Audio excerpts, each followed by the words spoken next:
I mean, it was an incredibly difficult decision, and I had to get my family behind that because it was something that there are like two forks in the road and you choose one, right? That was that kind of a decision. So I really love Google and the way they pampered me and the kind of systems they had. People were so knowledgeable, and every aspect of your journey in Google is like thought out by somebody else. I mean, it was an engineer. It's an engineered company. I mean, your entire experience is engineered in the company. The perks were mind blowing. The documentation in there was immaculate. And systems were designed to scale. Even like the developer ecosystems were so advanced. I had never seen those kind of things in any company. But the problem was that I joined. There's another aspect too. So I joined Google during the pandemic. So just after the pandemic, that was probably May 2022. I found some time after the pandemic started. I thought I had been in Amazon for about 2.5 years. I thought I could use this time to interview and like change a job then. So what happened was that I was seeing very minimal impact in what I was building inside Google.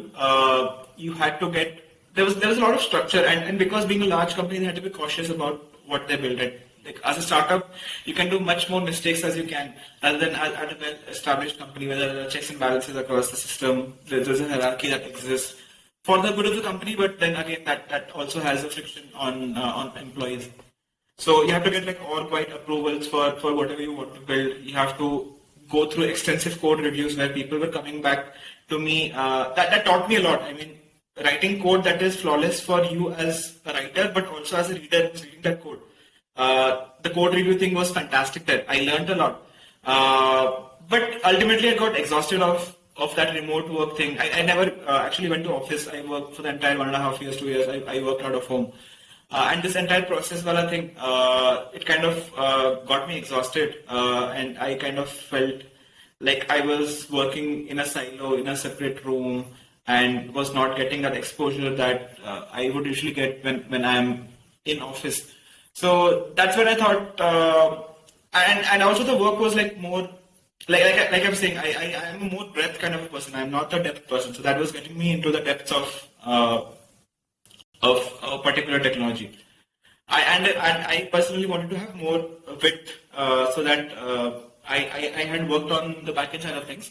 But I did not know how to start a tech company if I had to ever do it. Right? There are like other nuances across like marketing engineering, there is data engineering, there is software engineering, backend, frontend, mobile apps, infrastructure.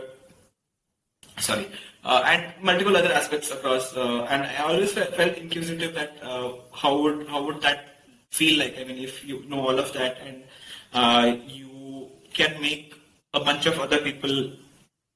You have a vision, and then you can make a bunch of people like you can have articulate a vision for them, and they can build it for you.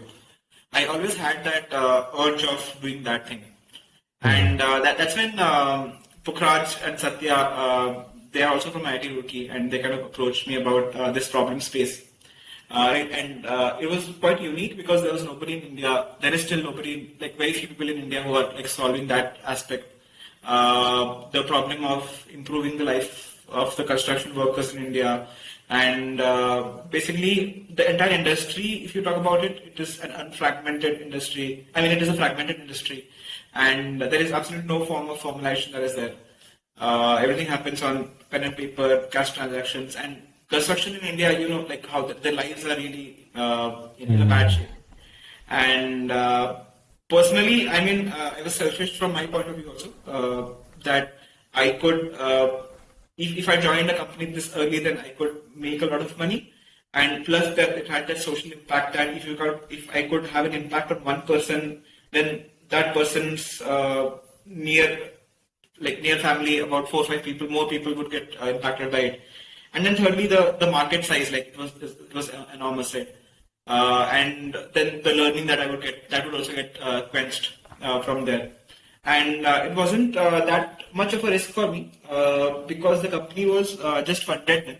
So they probably, I could try it out for probably a year or two and see if it worked. And the worst case, if it didn't work, then I would probably have made a ton of experience that can basically take my career, like that can get me a jump start. So yeah, I mean, it was a purely calculated decision. I knew what I wanted. I knew what I didn't want, and I kind of took that leap of faith. Okay, let me again put myself out, like take it in front of everyone, and let's see how it goes. So it's been like a cycle of putting myself out in the market.